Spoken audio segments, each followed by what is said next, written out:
Me llamo Josefina Márquez. Tengo 78 años y vivo en una casita sencilla con porche en un pueblo olvidado, enclavado entre montañas y polvo, donde el tiempo transcurre lentamente y los gallos aún cantan antes del amanecer. Mi casa tiene suelo de tierra y un aroma constante a pino y limón. Ese aroma que perdura en mi memoria. En el patio trasero, mis gallinas picotean entre las piedras y las flores secas, haciéndome compañía y regalándome huevos frescos todos los días. Mi vida fue todo menos ordinaria. Pasé más de la mitad encerrada en un convento, con un grueso hábito que me cubría de pies a cabeza y un velo ceñido que apenas dejaba ver mi rostro. Era monja, sí, eso es exactamente lo que oyes. Sor María Josefina, así me llamaban. Caminaba en silencio por los pasillos del convento con un gran rosario a la cintura, que chasqueaba al pasar. La gente me miraba con mudo respeto, como si fuera de otro mundo. Desde pequeña me decían que era tranquila, demasiado obediente, que parecía haber nacido con las rodillas dobladas para rezar, y yo lo creía.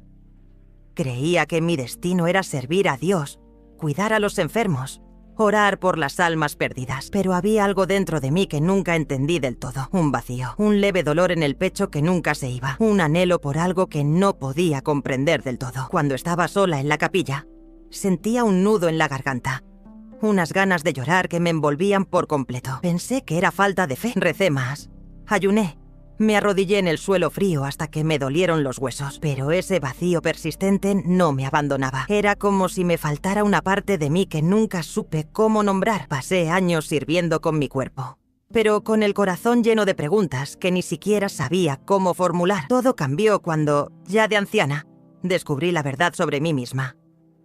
Una verdad oculta bajo capas de silencio, como las raíces de un árbol que crecen hacia abajo, invisibles. De eso quiero hablarte. Mi madre, doña Isabel, era una mujer menuda, de voz suave, con ojos que nunca me miraban. La recuerdo en la cocina, removiendo ollas con una cuchara de madera, siempre cantando en voz baja una oración o un lamento que no entendía. Parecía un pájaro asustado, listo para salir volando al menor ruido. Era amable, pero distante.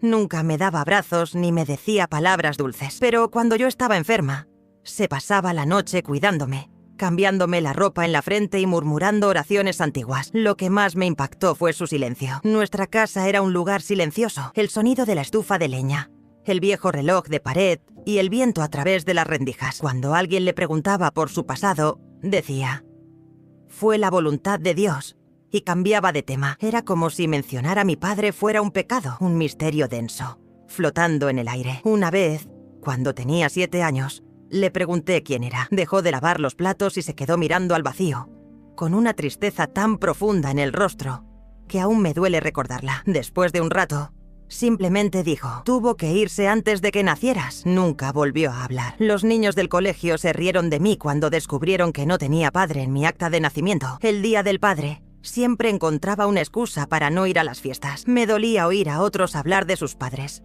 mientras que yo solo tenía el nombre de mi madre en mi acta de nacimiento. La tía de mi madre, doña Valeria, a veces decía algo como: Isabel no era así. Antes de ese evento, sonreía, cantaba, pero cuando le preguntaba qué evento era, se callaba. Nuestra casa era pequeña, de adobe, con un altar lleno de santos que mi madre limpiaba a diario. Hacía promesas, encendía velas, siempre con esa mirada de culpa. Pensé que era por pobreza. Solo mucho después comprendí que era por otra razón. Cuando llovía a cántaros, mi madre entraba en pánico. Temblaba, se arrodillaba frente al altar y rezaba en voz alta. Pensé que era miedo a la tormenta, pero hoy sé que era el recuerdo de algo más. Pero antes de continuar, por favor, dime desde dónde escuchas mi historia, y dale a me gusta abajo. Esto ayudará a que mi historia llegue a más gente. Gracias de antemano. Sigamos. Mi hermana menor, Luz María, nació cuando yo tenía 12 años.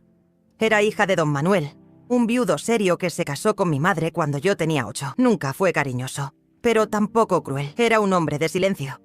Me enseñó a sembrar maíz, a predecir la lluvia por el aroma del viento, pero nunca intentó ocupar el lugar de mi padre. Yo tampoco lo permití. Luz María era diferente a mí. Alegre, jovial, llena de vida. Mi madre la miraba con un cariño que nunca antes había visto. Me dio una punzada de celos, Pero entonces comprendí. Le estaba recordando el pasado que quería olvidar. Cada vez que llegaba un sacerdote nuevo al pueblo a celebrar misa, mi madre se emocionaba. Limpiaba la casa, horneaba un pastel y ponía la mesa. Pero nunca iba a misa. Me enviaba a mí y luego a Luz María. Pero ella misma rezaba sola. Cuando le pregunté por qué, respondió: hay gente a la que Dios prefiere rezar en su rincón. Y suspiró profundamente. Con el paso del tiempo, fui creciendo. Y ese dolor silencioso que vivía en ella parecía crecer también en mí. Como si fuera una herencia, algo que corría por mis venas. Al cumplir 15 años, empecé a sentir algo diferente. No era un deseo de casarme, como el de otras chicas. Era un deseo de servir. Sentí una vocación, como si algo más grande me aguardara. Era como si Dios me observara de cerca. En una misa dominical, me armé de valor para hablar con el padre Santiago, que visitaba nuestro pueblo una vez al mes. Le conté lo que sentía. Me escuchó con ternura y me dijo: hija, tu vocación es un llamado divino. No lo dudes. Lloré tanto ese día que le mojé la sotana. Me sentí aliviada, como si por fin hubiera encontrado el camino. Se lo dije a mi madre, pensando que protestaría. Pero fue entonces cuando vi algo que nunca antes había visto. Me abrazó fuerte y lloró. Lloró como quien levanta un peso. Dios te llamó, hija mía. Es una bendición, dijo. En ese momento pensé que era orgullo. Solo mucho después lo comprendí. Se sintió aliviada porque al verme ir al convento, sintió que me alejaba de su pasado. Y así comenzó mi vida en el convento. El viaje al convento fue mi primer gran viaje. Subí a la jardineira. Ese viejo autobús que crujía al pasar por cada bache del camino de tierra, con el corazón latiendo con fuerza y las manos sudando frías.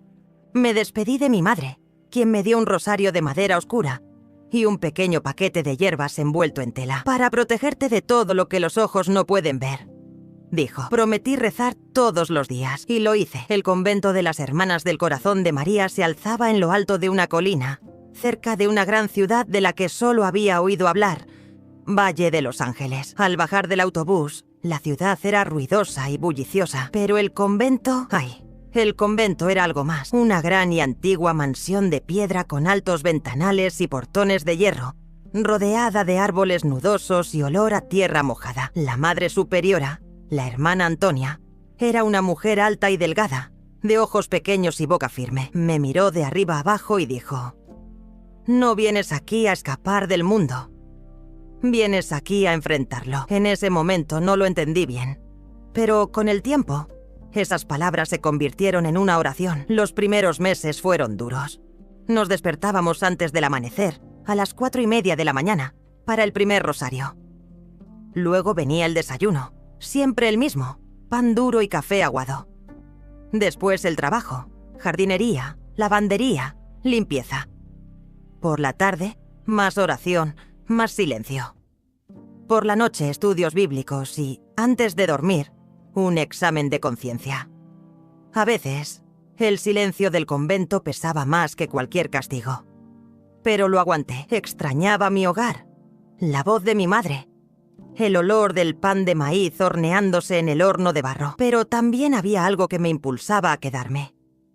Era como si mi alma finalmente estuviera en un lugar donde pudiera estar en calma. Tomé mis votos temporales a los 19 años, y 2 años después, vestí el hábito blanco definitivo y tomé el nombre de Hermana María Josefina. Me asignaron la enfermería. Atendíamos a los pobres que llegaban de los pueblos vecinos, madres con niños enfermos, ancianos con dolores de huesos, jóvenes con fiebres misteriosas. Aprendí a poner inyecciones, vendar heridas, preparar infusiones y escuchar. A veces, lo único que necesitaban esas personas era ser escuchadas. Había una niña, Lupita, que siempre venía con su madre. Siempre estaba enferma, siempre débil. Pero cuando me veía, sonreía. Un día me dijo: «Tienes la mano de un ángel, hermana». Eso me impactó. Sentí que estaba haciendo algo bien, que Dios me había puesto allí por algo. Pero a pesar de la rutina, la fe, la obediencia, el vacío, ese mismo vacío que me había acompañado desde niña, seguía ahí. No era hambre, no era falta de Dios, era algo que no podía nombrar. A veces, en medio de la oración, mis pensamientos divagaban. Era como si buscara una parte perdida de mí misma, algo enterrado bajo la sotana y las oraciones. Una noche, se lo confesé a la madre Antonia. Me miró con ternura y dijo: «Hasta los desiertos son parte de la fe. Hija mía». Eso me reconfortó, pero no me llenó. Seguí sirviendo, obedeciendo, cuidando a los demás. A veces tenía sueños extraños.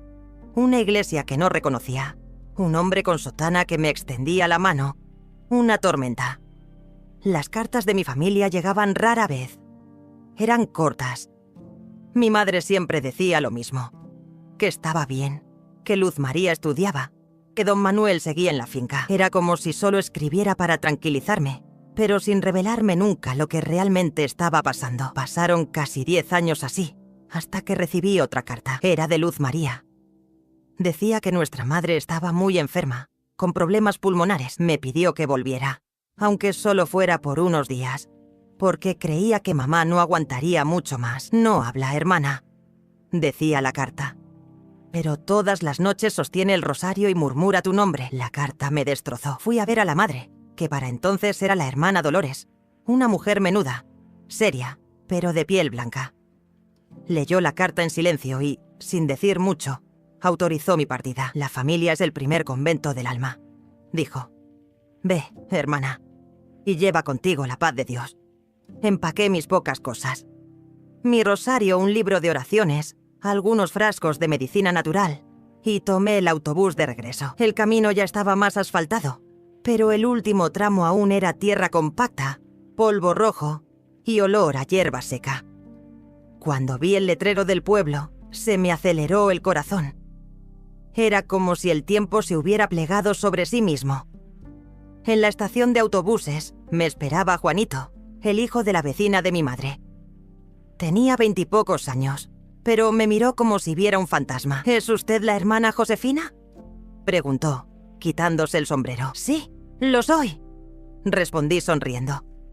El coche era un BMW escarabajo azul, ruidoso y lleno de abolladuras. De camino reconocí cada trocito de tierra, cada curva del camino. Cuando llegamos frente a la casa de mi madre, me temblaban las piernas. La pequeña puerta de madera estaba torcida, pero las bugambillas del jardín seguían floreciendo. La casa parecía más pequeña, más vieja, pero el olor era el mismo. María abrió la puerta antes de que pudiera llamar. Estaba más llena, con el pelo más corto y arrugas en los ojos, pero su sonrisa era la misma. Nos abrazamos sin decir nada. Lloramos ahí mismo, en la puerta. Ella susurró: «Has venido, hermana. Mamá estará muy contenta». Entré. Todo parecía igual y diferente a la vez. El mismo reloj en la pared, el altar con los santos, el sofá de paja. Pero ahora, todo tenía una energía distinta, un peso. En la habitación mi madre dormía. Estaba tan delgada que apenas cabía bajo las sábanas. Su cabello blanco estaba esparcido sobre la almohada. Su piel era fina y frágil. Cuando me acerqué, abrió los ojos. Eran los mismos ojos marrones, pero más profundos y tristes. Al verme, esbozó una leve sonrisa. «¿De verdad viniste?», susurró débilmente. «Vine, mami. Estoy aquí», intentó incorporarse. La ayudé, ajustando las almohadas. Sus ojos me recorrieron como si quisiera memorizar mi rostro. «Déjame verte sin el velo», pidió. Dudé, pero me lo quité. Mi cabello ya estaba canoso, corto. Me tocó la cara con las yemas de los dedos. «Te pareces mucho a él». «¿Con quién, mami?». Apartó la mirada. «Nada, hija. Es la enfermedad. Me hace decir estupideces». Pero algo dentro de mí lo sabía. Esto no era una tontería. Era el comienzo de algo que estaba a punto de salir a la luz. Algo que había estado latente durante muchos años, esperando el momento oportuno para revelarse. En los días siguientes, mi rutina cambió. Me desperté temprano, como en el convento, y me encargué de la casa, de las medicinas y de preparar las comidas. Hice una limpieza a fondo. Quité el polvo de los muebles, cambié las cortinas, lavé los trapos. Preparé caldos nutritivos, infusioné boldo y organicé los frascos de medicinas en una cajita junto a la cama de mi madre.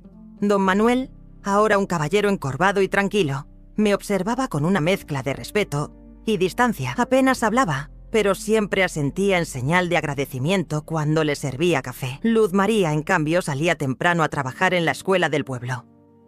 Daba clases a niños pequeños y regresaba a última hora de la tarde, siempre cansada pero sonriente. Tenía 2 hijos.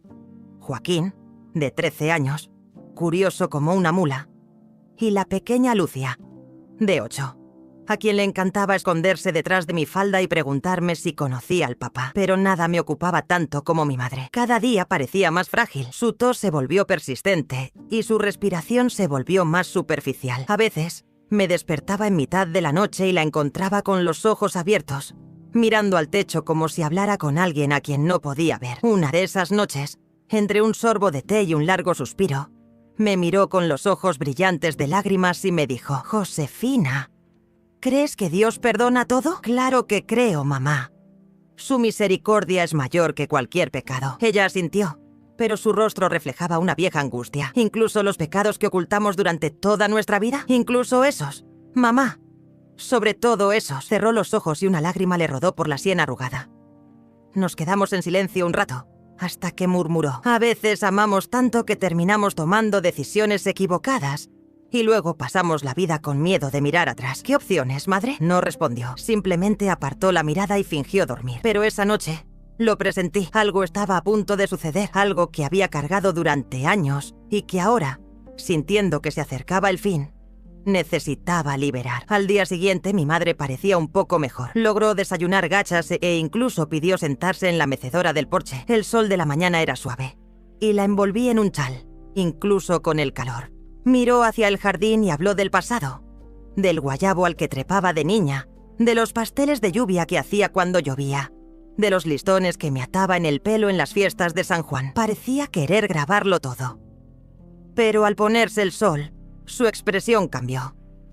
Se agitó, me pidió que encendiera una vela y dijo que necesitaba rezar. Su tos regresó, más seca y áspera. El médico llegó al final de la tarde, la examinó y luego me llamó al pasillo. «Hermana, la situación es delicada. El pulmón está gravemente comprometido.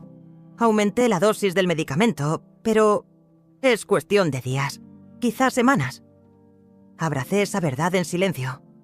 Esa noche no me separé de su lado. Sostuve su delgada mano mientras dormía, o fingí dormir, y entonces, alrededor de las 3 de la mañana, se despertó sobresaltada. Se incorporó en la cama con una fuerza que no esperaba de su frágil cuerpo. Me miró con viva urgencia. «Josefina, ya no puedo esperar más. Tengo que decírtelo ya, ya. Tranquila, mamá. Habla despacio». Respiró hondo. Sus ojos estaban más claros que en días. «Tengo un secreto que he guardado durante casi 60 años. Se trata de ti, de tu padre». Mi corazón se aceleró. «¿Mi padre? ¿Qué le pasa?». Ella me miró directamente a los ojos y, con una voz firme y temblorosa a la vez, dijo: «Tu padre no desapareció. Lo enviaron lejos. Lo trasladaron». «¿Transferido?». «Él fue... Era el padre Álvaro». En ese momento el mundo dio vueltas. «¿Qué quieres decir, mami?». «¿Qué?». «Tu padre era el padre Álvaro. Sirvió aquí en el pueblo durante 2 años, cuando yo tenía 17. Fue mi primer amor. Y fue mi único». Estaba en shock. Mis pensamientos eran un caos. Tenía la boca seca. Quería preguntarlo todo a la vez, pero no me salía ninguna palabra. Ella continuó con la voz quebrada. No era como los demás sacerdotes. Hablaba de Dios con dulzura. Tenía modales amables y ojos tristes. Por aquel entonces cantaba en el coro de la iglesia. Después de los ensayos, venía a hablar conmigo, a preguntarme cómo estaba. Así empezó todo. Lentamente. Con palabras amables, con miradas largas. Me decía que era inteligente, que merecía más que la vida que el pueblo podía darme. Mi madre se detuvo un momento, como si reviviera todo. La primera vez que me tomó de la mano fue detrás de la iglesia, camino a la fuente. Simplemente me enseñó a sostener una partitura, pero nunca me soltó. Luego vinieron las reuniones secretas, las notas. Dijo que luchó contra la sensación, que estaba mal, pero no pudo resistirse. La cabeza me daba vueltas. Intenté comprender cómo esto podía ser real, cómo mi madre, tan cerrada, tan silenciosa, se lo había guardado para sí misma toda su vida. Y más aún, cómo esto cambió todo lo que creía saber sobre mí misma. Ella continuó: «Al principio pensé que era solo una caricia, un cariño pasajero. Pero luego Luego vinieron los besos. Los planes surgieron. Incluso dijo que dejaría el sacerdocio, que se fugaría conmigo. Pero ella se quedó en silencio. Un silencio denso cayó sobre la habitación. Pero el sueño terminó. Se acabó, Josefina. Porque tu tío, mi hermano Pedro, nos vio. Ni siquiera nos tocábamos. Lo vio besarme en la frente. Pero eso fue suficiente. Se lo contó a papá, que era un hombre severo, duro como una roca. Ella cerró los ojos con fuerza, como si estuviera luchando contra el recuerdo. Estuve encerrada en una habitación 3 días. Sin comida ni luz, solo mi madre, tu abuela, me daba agua a escondidas. Al 4.º día mi padre decidió. Me enviarían al reformatorio de Santa Magdalena, en San Felipe. Un lugar donde enviaban a las niñas consideradas perdidas. Dijo que era para purificarme el alma, para reformarme. ¿Y él? ¿El sacerdote? Lo expulsaron de la parroquia una mañana. Unos hombres armados irrumpieron en la rectoría y dijeron que si no se iba del pueblo, lo lincharían. Al día siguiente, la campana de la iglesia sonó diferente. No era para la misa. Era para anunciar que se había ido. Mi madre me miró con ojos llorosos. Nunca lo volví a ver. Nunca volví a oír su voz. Pero lo intentó. ¿Cómo esto? Ella respiró profundamente y con lágrimas en los ojos dijo: te lo mostraré mañana. A la mañana siguiente me desperté antes del amanecer. La noche había sido corta, llena de pensamientos confusos. Recé en el porche, oliendo el rocío y oyendo el canto del gallo a lo lejos. La cabeza me daba vueltas como una veleta en un día ventoso. Mi padre era sacerdote y ella había prometido mostrarme algo. Un secreto guardado durante 60 años. Después del café, con mi madre ya despierta y sentada en la habitación, me miró con una expresión que mezclaba fuerza y debilidad. Ayúdame a sentarme más erguida, hija. Hoy lo sabrás todo. Coloqué almohadas detrás de ella, ajusté la sábana y luego ella señaló el armario antiguo en la esquina de la habitación. Al fondo del armario hay un pequeño baúl de hierro. Es pesado. Ten cuidado. Me acerqué y abrí las puertas chirriantes. Entre los vestidos viejos y las mantas con olor a naftalina, vi un baúl negro, no más grande que una caja de zapatos, pero pesado como si llevara el mundo dentro. Tenía óxido en los bordes y un pequeño candado dorado. ¿Tienes una llave, mamá? Extendió la mano hasta su cuello y sacó una cadena con una pequeña llave dorada de entre su ropa. Esa llave nunca se apartó de mi cuello. Ni para dormir, ni para rezar. Me lo entregó. Le temblaban las manos. Abre, Josefina. Ahora te toca a ti contar esta historia. La llave encajaba a la perfección. Al girarla hizo clic. Levanté la tapa lentamente, con las manos sudorosas. Dentro, una tela de terciopelo rojo descolorido cubría la base. Encima había un fajo de cartas atadas con una cinta azul pálido, ya desgastadas por el tiempo. ¿Qué son estas cartas, madre? Ella me miró con ojos llorosos. Estas son las cartas que me escribió tu padre, después de enterarse de que estaba embarazada. Sentí como si me hubieran chupado el aire de la habitación. Cartas escritas por él. Los enviaba a través de vecinos, gente de su confianza. Algunos me llegaron en el reformatorio. Otros los interceptó mi padre. Y algunos solo me llegaron muchos años después. Con manos temblorosas, recogí el fajo. Había más de 20. Algunas estaban dobladas, otras dentro de sobres amarillentos. La letra era firme, pulcra, hermosa. La primera carta estaba fechada 3 meses después de que la llevaran al reformatorio. Lo abrí con cuidado. El papel era tan frágil como la piel de mi madre. Mi querida Isabel, no sé si esta carta te llegará, pero tengo que intentarlo. He enviado otras, pero no he recibido respuesta. Estoy en una pequeña parroquia de Villanueva, a donde me trasladaron después de lo sucedido. Tengo el corazón roto. Me enteré por doña Mercedes que te llevaron a un reformatorio en San Felipe. No puedo imaginar tu dolor. El mío es insoportable. También supe que estás esperando un hijo. Nuestro hijo. Cuando lo escuché, lloré como nunca. Nuestro hijo. Un pedazo de ti y de mí. El mundo lo llamará pecado. Pero, ¿cómo puede ser pecado algo nacido del amor? Tengo un plan. Estoy ahorrando dinero. Si sé dónde está, iré a ti. Huyamos. Vivamos. Te quiero, Isabel. Por favor, escríbeme. Dame una señal. No me dejes en la oscuridad. Siempre tuyo, Álvaro. No me di cuenta de cuándo empecé a llorar. Las lágrimas caían sobre el papel y me temblaban las manos. Sentía que leía no solo palabras, sino una parte de mí que no reconocía. Su voz incluso en silencio. Parecía resonar en mi pecho. Miré a mi madre. Ella también lloraba. En silencio. Lo intentó mamá. Quería quedarse con nosotros. Ella asintió en silencio. ¿Por qué no me dejaste? El dolor en su rostro era como una cuchilla. Lo deseaba, hija. Más que nada. Pero en el reformatorio no había forma de enviar una carta. Era como una cárcel. Y cuando regresé, contigo en brazos, tenía miedo. Miedo de que no viniera. Miedo de mi padre. Miedo de la gente. Miedo de todo. Nos quedamos en silencio. La caja entre nosotros era como un santuario. Años después, cuando tu abuela por fin tuvo el valor de ayudarme a salir del reformatorio, ya había aceptado que ya no vendría. E incluso cuando recibí algunas cartas, no tuve el valor de responder. Ya me lo habían quitado todo. Solo te tenía a ti. ¿Y él se enteró de mí? Ella dudó. Y luego dijo. Al principio no, pero luego sí, él lo sabía. ¿Y intentaste verme? Ella asintió lentamente. Lo intentó, sí, pero lo detuve. Esa frase me atravesó como una flecha. ¿Cómo es que lo impidió? Ella respiró profundamente. Apareció en San Felipe. Había recibido información de un amigo de la infancia que trabajaba de sacristán. Vino a buscarme allí. Pero yo le pedí a la Madre Superiora que no lo dejara entrar. Que no quería verlo. Me quedé en silencio, asimilándolo. Mi padre vino. Y mi madre dijo que no. Tenía miedo, Josefina. Miedo de que me viera contigo en brazos y se arrepintiera. Miedo de que huyéramos y nos atrapara la policía. Miedo de perderte. Sabía que, si decidía no quedarse, moriría para siempre. Ella bajó los ojos y nunca tuve el valor de decírtelo. Fui un cobarde. No, mamá, dije arrodillándome junto a la cama. Hiciste lo que pudiste, lo que sabías hacer, pero te oculté el derecho a saber quién eres. Y eso no se perdona fácilmente. Sí, la hay, mamá. Sí, la hay. Esa tarde leí algunas cartas más.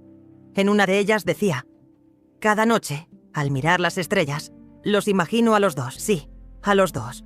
Porque lo sé. No hace falta que me lo confirmes. Lo presiento. Es una niña. Y debe ser tan fuerte como su madre. No dejaré de intentarlo mientras respire. Después de la cuarta carta, no hubo más. ¿Dejó de escribir? No lo sé. Quizás se rindió. O quizás se fue. Y entonces una duda cruzó mi mente. ¿Está vivo, madre? Ella cerró los ojos. No lo sé. Pero si lo es, mereces saber la verdad. Te lo mereces. Las palabras de mi madre seguían resonando dentro de mí como una campana rota que no dejaba de sonar. Si está vivo, mereces saber la verdad.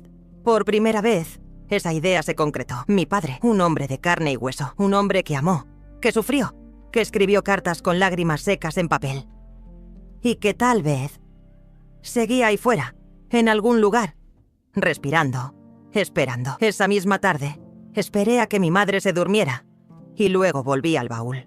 Saqué unas cuantas cartas más y las releí, una por una. Era como si le hablara, como si, por fin, pudiera oír su voz. En una de ellas, escrita con letra temblorosa y líneas ligeramente torcidas, decía: a veces me pregunto si la vida aún nos ofrece una oportunidad. He pensado en dejarlo todo, comprar un billete lejos y empezar de cero. Pero ¿cómo puedo empezar de cero sin ti? ¿Cómo puedo existir en ningún lugar sin tu presencia? He estado soñando con una niña. Cabello oscuro, ojos firmes. Me llama papá. Cuando terminé de leer esto, no pude contenerlo. Cerré los ojos y lloré como una niña. Por su dolor, por el mío, por el tiempo perdido, por la frágil madre en la habitación de al lado, envejecida por secretos que nunca tuvo el valor de compartir. En los días siguientes, mi madre sintió una ligera mejoría.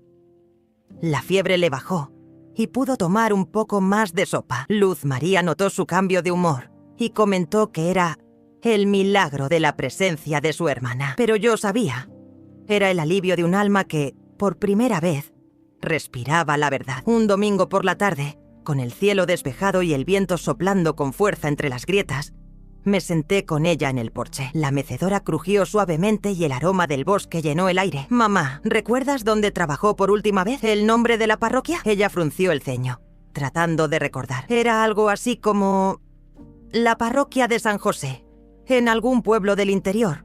No sé si en Puebla o más al norte. Tomé una libreta y lo anoté. Por primera vez, consideré seriamente buscarlo. pero una parte de mí aún dudaba. ¿Seguía vivo? ¿Había continuado como sacerdote? ¿Había abandonado su vocación? Esa misma semana decidí contarle todo a Luz María. Esperamos a que cayera la noche y me senté con ella en la cocina y le conté toda la historia sobre el sacerdote, sobre las cartas, sobre el baúl, sobre la verdad de mi nacimiento. Ella escuchó en silencio. Solo sus ojos, idénticos a los de nuestra madre, se movieron. Eso explica muchas cosas, murmuró después de un rato. La tristeza de mamá, los silencios, el miedo a la iglesia. Ahora todo encaja. Siento que necesito encontrarlo, Luz. Aunque sea solo para mirarlo a los ojos una vez, para saber si se arrepiente. Para saber si pensó en mí hasta el final. Ella me tomó la mano y dijo con firmeza, si fuera yo, iría también. Esa noche soñé con él. No podía verlo con claridad, pero sentí su presencia. Estábamos en una pequeña iglesia. Encendí una vela y al girarme, vi una mano extendida. Desperté con el corazón acelerado. Al día siguiente, fui a la antigua parroquia del pueblo. La pequeña iglesia donde se conocieron mis padres seguía allí, tal como estaba. Hablé con el párroco actual, un hombre mayor llamado Tomás. Le conté parte de la historia, lo que pude contar sin causar escándalo. ¿Padre Álvaro? Sí, recuerdo que los veteranos hablaban de él. Dicen que lo trasladaron de urgencia, pero nadie supo por qué. Desapareció. Eso es todo. ¿Sabes si sigue vivo? ¿Dónde puedo encontrarlo? Me miró con curiosidad y un toque de compasión. No lo sé, hija. Pero si continuó como sacerdote, quizá el obispo tenga antecedentes. Te sugiero que vayas a la curia diocesana de Zacatecas. Allí tienen registros de todos los sacerdotes de la región. Lo anoté. La ciudad estaba lejos. Pero no me importaba. Tenía que intentarlo. Fui a casa y se lo conté a mi madre. Ella me escuchó con la mirada fija en el suelo. Luego, en un susurro, dijo: si vas, lleva contigo la cinta azul. La reconocerá. Fui al baúl y saqué la cinta que unía las letras.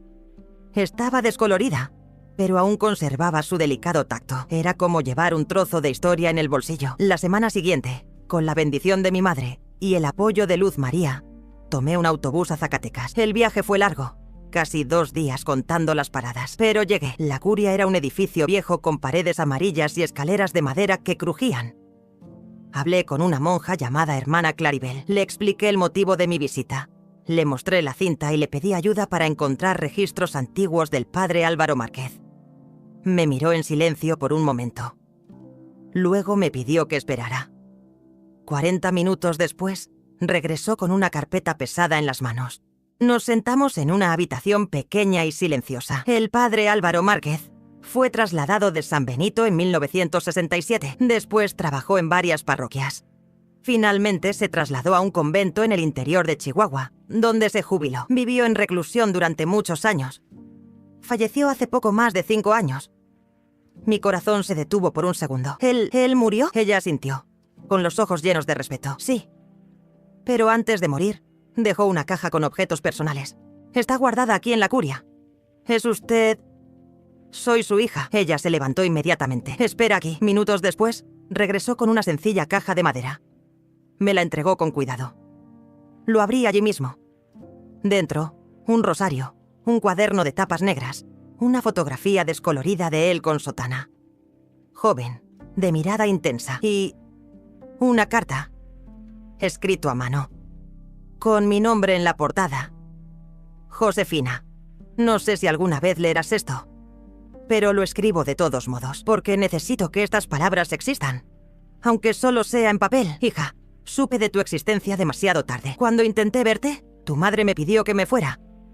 Respeté su petición, pero nunca dejé de imaginarte, soñando con tu vida, rezando por ti todos los días de mi vida. Si estás leyendo esto ahora, es porque, de alguna manera, nuestro vínculo ha resistido el paso del tiempo. Recuerda que te amé, incluso sin tenerte en mis brazos. Recuerda que cada paso que di fue contigo en mente. Con amor eterno, Álvaro. Cerré la carta, apoyé la cabeza en la caja y lloré. Por su vida, por su ausencia, por la fuerza invisible que nos unía incluso a la distancia. De camino a casa, el cielo se veía diferente. No llovía, pero había humedad en el aire, como si el mundo también llorara conmigo. Cuando entré por la puerta, Mi madre estaba sentada en la mecedora, con la mirada fija en el horizonte. Me arrodillé a su lado y, con la cinta azul entre los dedos, le susurré. Él también me amaba. Mamá. Y nunca me olvidó. Ella sonrió. Por primera vez en años, sonrió sin dolor. En los días posteriores a mi regreso, mi madre parecía más tranquila. Su mirada, antes cargada de fantasmas, ahora tenía una cualidad serena, aunque su cuerpo se debilitaba. Su alma parecía más ligera, como si se hubiera desprendido de un gran peso en el camino. Escuchó atentamente todo lo que le conté sobre el viaje. El encuentro con la hermana de la curia, la carta que dejó mi padre, los objetos que había guardado, la foto suya que ahora tenía conmigo. Sostuvo la carta como quien sostiene un relicario. La leyó en silencio, con los ojos llenos de lágrimas, pero sin sollozar. Luego, simplemente susurró. Él seguía siendo el mismo, siempre lo fue. Esa noche me pidió dormir con la carta junto a la almohada. La acomodé con cuidado. Y antes de apagar la luz, le dije: «Mamá, el perdón ya llegó. De una forma u otra, ya llegó». Ella sonrió débilmente. «Fuiste tú quien lo trajo de vuelta a mí y a ti mismo». Las semanas siguientes fueron diferentes. Sabía, todos lo sabíamos, que su salud se estaba deteriorando. Pero no había desesperación. La muerte se acercaba, sí, pero llegó con suavidad, como quien visita un lugar donde ya existe silencio. La cuidé con más ternura que nunca. Le preparaba sopas como a ella le gustaban. Le peinaba con un peine de dientes anchos. Le leía salmos mientras dormitaba. Le tomaba la mano en las noches más difíciles. A veces soñaba. Murmuraba nombres. Pronunciaba frases inconexas. Una noche, dijo con claridad: «Álvaro, has llegado». Por fin. La observé dormir y sentí un dulce abrazo. Era como si, incluso más allá de la carne, ambos se buscaran. Luz María me ayudaba con todo. Los niños venían a visitar a su abuela y se acostaban a los pies de su cama contándole historias. Lucia dijo una vez: «La abuela ahora sonríe de manera diferente». En su último sábado, el cielo estaba dorado, una de esas tardes que parecen eternas. La llevé al porche, con mantas y almohadas. Coloqué una silla junto a la suya y me senté en silencio, observando cómo el cielo cambiaba de color. Ella miró hacia arriba y dijo todo lo que quedó sin decir. «Ahora Dios lo sabe. Y yo también, mamá. Ahora sé quién soy». Ella sonrió, tocó mi mano y dijo: «Siempre lo supiste. Solo necesitabas confiar». Nos quedamos allí hasta el anochecer. Cuando volví a entrar y preparé el té, ya estaba dormida. Y esa mañana se fue, sin dolor, sin un gemido. Simplemente se fue. Con el rosario entre los dedos y la carta de mi padre aún bajo la almohada. El velatorio fue sencillo, tal como ella lo había deseado. Algunos vecinos, algunos familiares lejanos. La iglesia estaba llena de flores silvestres, margaritas, sus favoritas. En medio de la ceremonia le pedí que leyera un breve extracto de la última carta que me escribió antes de enfermarse. «Si un día ya no estoy, quiero que recuerdes que mi mayor orgullo fue tenerte como hija. Aunque naciste de un amor prohibido, siempre fuiste lo más puro de mi vida». Se hizo el silencio en la iglesia. Algunos lloraron. Otros inclinaron la cabeza, pero yo lo sabía. Ella se había ido en paz, y yo me había reencontrado. En los meses siguientes me quedé en casa. Cuidé su jardín, ahora mío, y organicé mis recuerdos. Recopilé fotos, cartas, notas antiguas, documentos. Empecé a escribirlo todo en un cuaderno de tapa dura. Los recuerdos llegaban poco a poco, como quien regresa con cuidado a su infancia. Una tarde, encontré un sobre dirigido a mí entre sus libros. Era una carta que había escondido. «Mi hija, si estás leyendo esto, es porque ya fui al encuentro del Señor. No tengas miedo. La vida continúa. En ti, en tus hijos, en las historias que vivimos y en las que contamos. Quiero pedirte una cosa. No olvides a Álvaro. No olvides el amor que una vez nos unió. Y sobre todo, nunca ocultes tu verdad. Porque ocultar la verdad es la forma más lenta de morir. Si alguna vez quieres contar nuestra historia, cuéntala con valentía. Quizás sane a alguien más. Con amor eterno. Tu madre, Isabel». Doblé la carta con cuidado. Y entonces decidí. Un día, lo contaría todo. Quizás nadie me creería. Quizás me juzgarían. Pero mi vida por fin tenía forma. Un nombre. Una historia. Unos años después, recibí una visita inesperada. Una mujer, vestida con sencillez, con el pelo oscuro como el mío de antes y una mirada intensa, se presentó. Me llamo Clara. Soy sobrina del padre Álvaro. Mi corazón se aceleró. Encontré, entre sus pertenencias, notas con tu nombre. Habló mucho de una hija que nunca conoció. Nunca me dijo su nombre, pero las fechas, las letras, todo coincidía. La llevé a la sala. Le enseñé el baúl, las cartas, la foto. Ella lloró. Mi tío murió de pena, pero ahora sé que tenía algo hermoso. Una hija. Y que sobrevivió. Hablamos durante horas. Me contó historias sobre él. Lo amable que era, de cuando dejó el sacerdocio por unos años. Pero regresó al no poder adaptarse al mundo. Dijo que visitaba orfanatos y ayudaba a madres solteras, que, en el fondo, parecía estar intentando enmendar un error que nadie sabía cuál era. Ahora lo entiendo. Dijo. No buscaba el perdón de un pecado. Buscaba la redención de un amor roto. Nos despedimos con un largo abrazo. Clara me dejó una cajita con más cosas suyas. Un diario y algunas notas. En la última página había una frase. Un día, mi hija me encontrará, aunque sea solo con el corazón. Cerré el diario, miré al cielo y susurré. Lo encontré, papá. Te encontré. Tras la visita de Clara, algo en mi interior se movió. Como un mueble pesado que llevaba años fuera de lugar. Por primera vez, sentí que la historia de mis padres, tan prohibida y dolorosa como era, había encontrado un cierre. No uno de esos finales perfectos de telenovela, sino un final digno y sincero, con la verdad finalmente expuesta. La presencia de Clara era como un puente entre dos mundos. El silencio del pasado y la escucha del presente. Al irse, me dejó no solo la caja con las pertenencias de Álvaro, sino también una promesa. Mantendré vivo su nombre. Merece ser recordado con cariño, no con escándalo. Y yo también. Durante mucho tiempo me vi como producto de la vergüenza, del error, de lo que no debió haber sucedido. Pero ahora sabía que era hija de un amor verdadero. Prohibido, sí, pero sincero. Y eso lo cambió todo. Pasé semanas releyendo los diarios de Álvaro. En las primeras páginas, escribía como un joven sacerdote, lleno de fe. Luego, su tono cambió. Se volvió melancólico. Hablaba de Isabel como si le hablara a un altar. Luego venía el nombre que más se repetía. Mi pequeña Josefina. Escribía como si me hablara a mí. Me hablaba de las misas, de los fieles, de los lugares que visitaba, pero siempre terminaba con un párrafo dirigido a mí. Hoy me preguntaba si a ti también te gusta la lluvia ligera. Tu madre siempre decía que parecía poesía cayendo del cielo. Cuando vi a una chica con trenzas caminando por la plaza, casi te llamé. Pero respiré hondo y seguí caminando. A veces duele amar tanto a alguien que nunca puedes abrazarlo. Hoy habrías cumplido 7 años. Compré un rosario pequeño y lo guardé en una cajita. Te imagino con él en las manos, rezando tu primera oración a solas. Leí estas palabras acostada en la cama de mi madre, con el pecho dolorido por la añoranza de un padre que nunca conocí, pero que ahora, de alguna manera, sentía en cada rincón de la casa. Luz María notó la diferencia en mí. Un día, me miró mientras colgaba la ropa en el tendedero y dijo: «Estás más ligero. Tus pasos ya no hacen ruido de piedras». Sonreí. Ella tenía razón. Con el tiempo comencé a reintegrarme a la vida del pueblo. Iba a la iglesia y me reuní con viejos amigos de la infancia.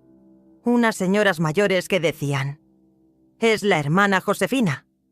Creí que había muerto en ese convento. Otros me miraban con respeto, otros con recelo. Pero ahora eso ya no me dolía. Aprendí que cuando conocemos nuestra propia historia, el juicio de los demás pesa menos. Empecé a asistir a la iglesia con más frecuencia, no como monja, sino como mujer de fe. El padre Tomás me invitó a ayudar con las clases de catecismo. Acepté. Los niños me rodeaban, curiosos, con 1000 preguntas. Les enseñé sobre los santos, el valor de la oración y el amor de Dios. Pero de vez en cuando, alguna chica preguntaba: «Hermana, ¿tienes madre? ¿Y papá?». Respiré hondo y dije: «Sí, lo hago».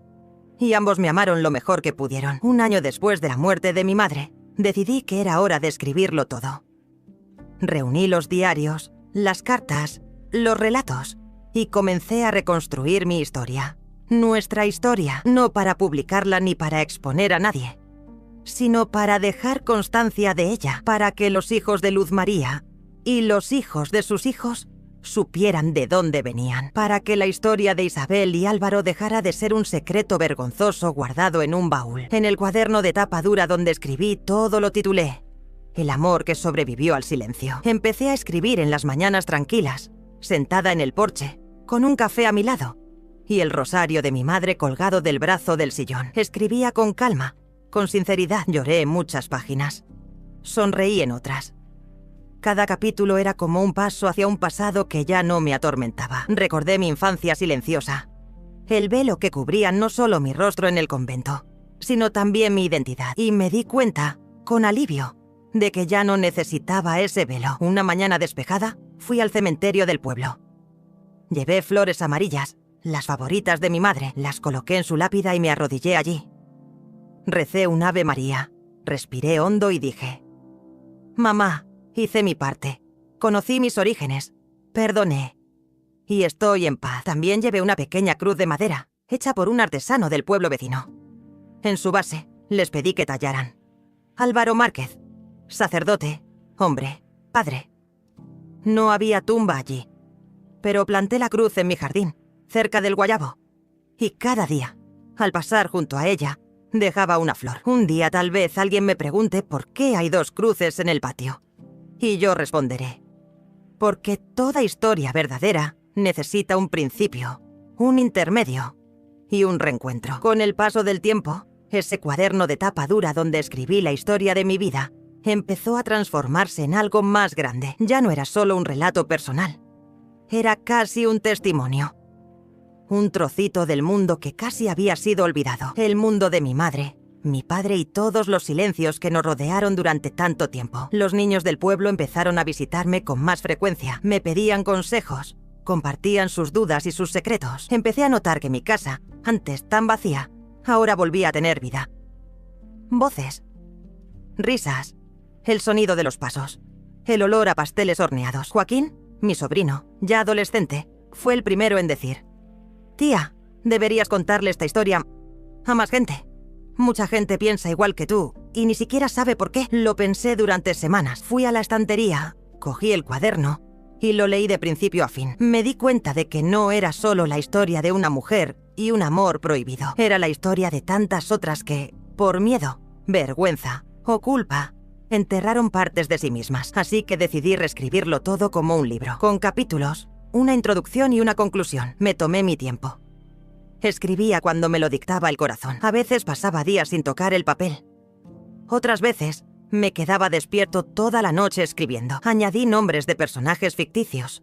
Cambié fechas y lugares.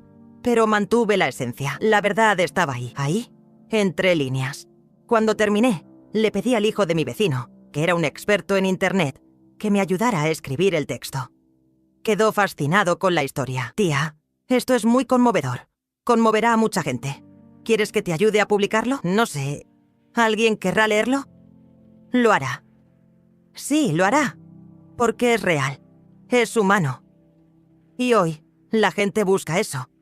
Historias que duelen, pero que sanan. Con su ayuda, hicimos copias. Imprimimos algunas versiones sencillas y encuadernadas. Las distribuimos primero entre las familias del pueblo. Algunas mujeres vinieron a mí llorando. Josefina, yo también tuve un amor que no pude vivir, dijo una. Leí tu historia en una noche y sentí como si mi hija me estuvierais hablando, dijo otro. Empezaron a llegar informes. Personas de otros pueblos, de pueblos cercanos. Personas que podían identificarse, que habían vivido algo similar, que habían cargado con el mismo silencio durante décadas. Fue entonces cuando entendí. Contar mi historia ya no se trataba solo de mí. Se trataba de todos nosotros. De dar voz a quienes han sido silenciados. Un día, sentado a la sombra del árbol de guayaba del patio trasero, Joaquín se me acercó con una sonrisa traviesa. Tía, ¿alguna vez has pensado en dar una charla? ¿Un sermón? ¿Yo? ¿Estás loco, chico? No, en serio. La escuela quiere que hables del valor de la verdad, la memoria y la fe. Me reí desconcertado, pero acepté. Esa noche dormí mal. Temía no saber qué decir. Pero cuando llegó el día, me puse la falda azul marino y la blusa blanca que había llevado al velorio de mi madre. Me recogí el pelo, agarré el cuaderno con el manuscrito del libro y me fui. La escuela estaba llena. Niños, padres, profesores. Algunos vecinos. Luz María me acompañó, tomándome de la mano como cuando éramos pequeños. Subí al pequeño escenario. El micrófono silbó. Ordené los papeles. Respiré hondo. Buenas tardes. Me llamo Josefina Márquez y hoy vengo a contarles una historia. La historia de una mujer, un hombre y una niña nacidos entre el amor y el miedo. Mientras hablaba, vi ojos desorbitados, bocas abiertas, lágrimas corriendo. Vi manos uniéndose. Vi a la gente reconociéndose. Al terminar, hubo silencio. Luego, aplausos. Largos. Sinceros. Un hombre de cabello blanco se acercó. Doña Josefina. Su historia me recordó a mi hermano. Él también tuvo un amor prohibido. Y murió sin confesárselo. Una chica con un vestido floreado me abrazó y me dijo: tengo una hija que nunca conoció a su padre. Pero ahora, después de saber de ti, creo que es hora de decírselo.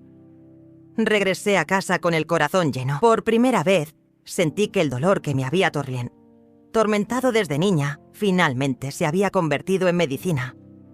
No solo para mí, sino también para los demás. Meses después, Clara me escribió.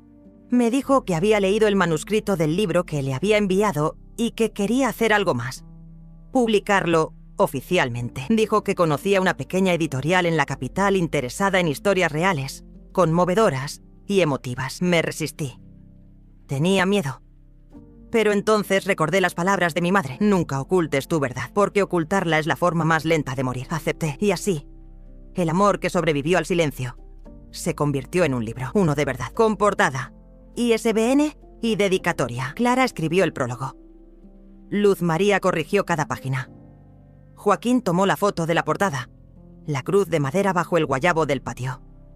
La primera tirada fue pequeña, pero suficiente. A los pocos meses, ya circulaba en varias ferias del libro en el campo.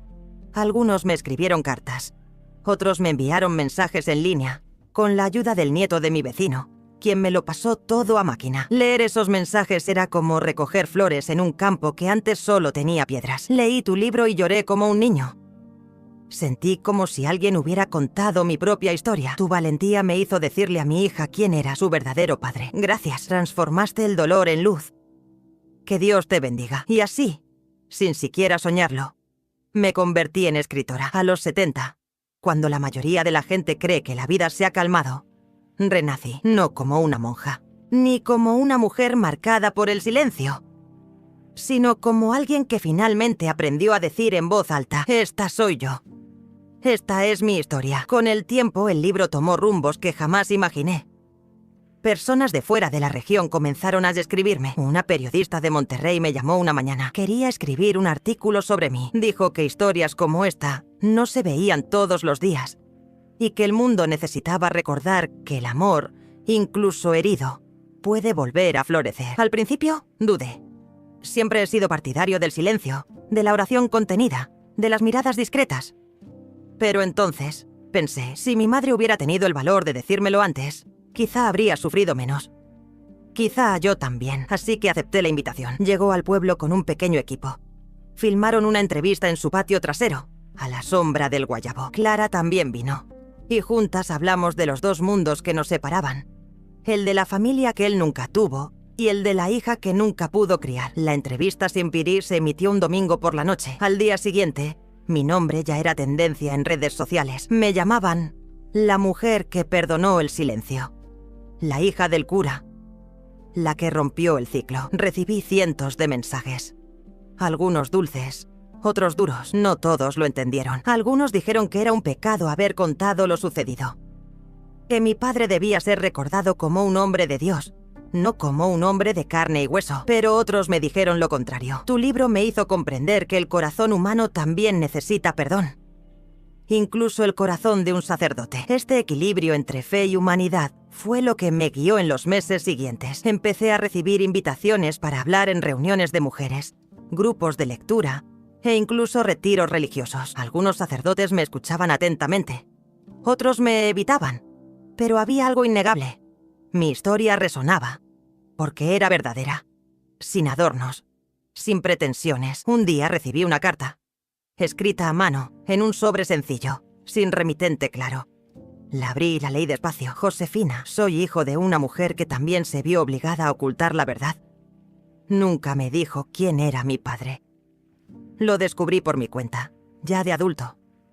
Tu libro me dio el valor para confrontarla. Lloró, pidió perdón y nos reconciliamos. Gracias por poner en palabras lo que muchos de nosotros nunca llegamos a decir. Con respecto, Ramiro, guardé la carta en el baúl. Ese mismo baúl que una vez fue símbolo de secreto. Ahora guardaba respuestas. Una tarde, Lucia, mi sobrina, apareció con un proyecto escolar. Se trataba de las mujeres más importantes de mi vida. Abrí el cuaderno con cuidado y leí. Mi tía Josefina es la mujer más fuerte que conozco. Descubrió una historia triste, pero la transformó en esperanza. Por eso tiene ese nombre. Porque es la esperanza de tanta gente. Lloré. Abracé a Lucia como quien abraza el futuro. Porque eso era ella.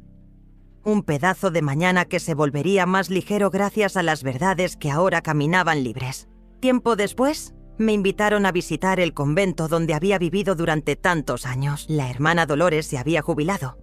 Y ahora la superiora era otra mujer mucho más joven, llamada hermana Teresa. Me escribió una carta que decía: escuché tu historia, leí tu libro, y quiero que sepas que a pesar de las reglas y el silencio que regían nuestras vidas en aquel entonces, hoy comprendemos mejor el valor de la verdad. Será un honor darle la bienvenida de nuevo, aunque sea solo de visita. Su fe sigue viva aquí. Abracé la carta contra mi pecho. Regresar al convento fue como regresar a la casa donde crecí. Los pasillos aún olían a incienso y jabón de piedra. Las ventanas aún dejaban entrar la brisa matutina.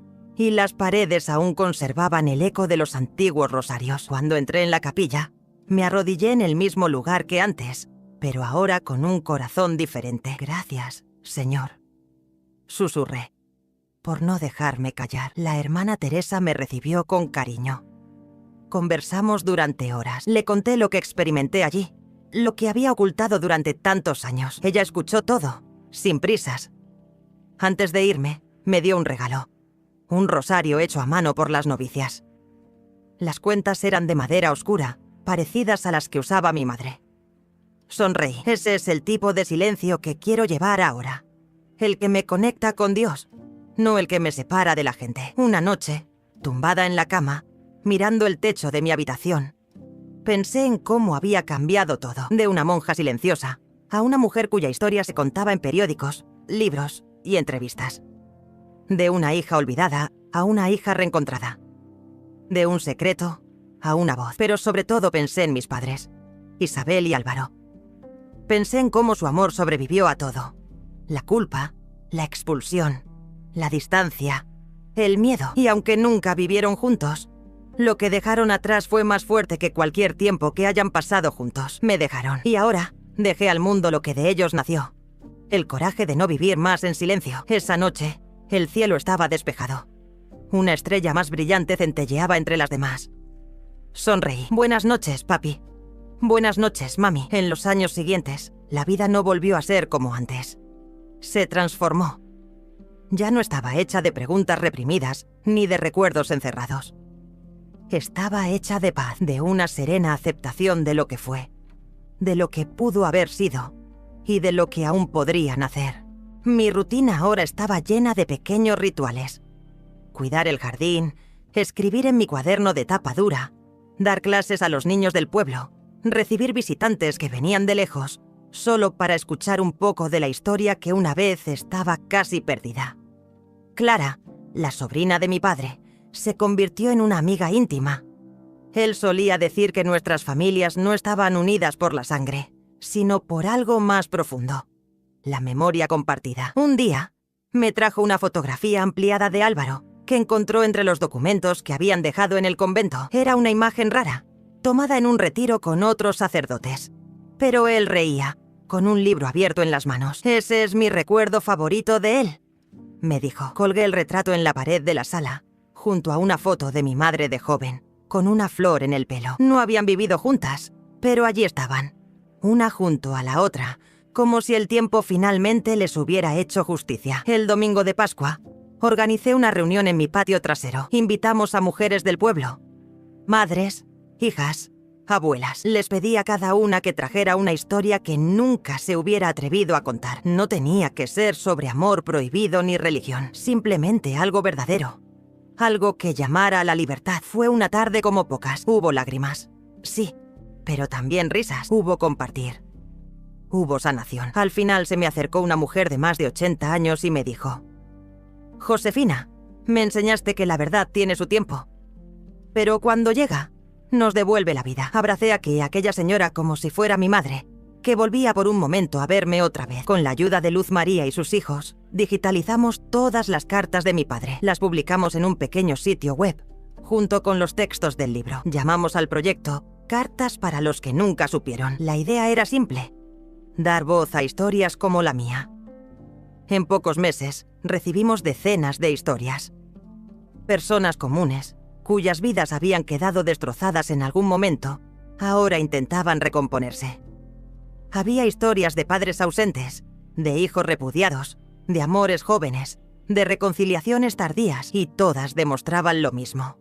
Nadie escapa al deseo de ser visto, de ser recordado, de ser amado, a pesar de todo.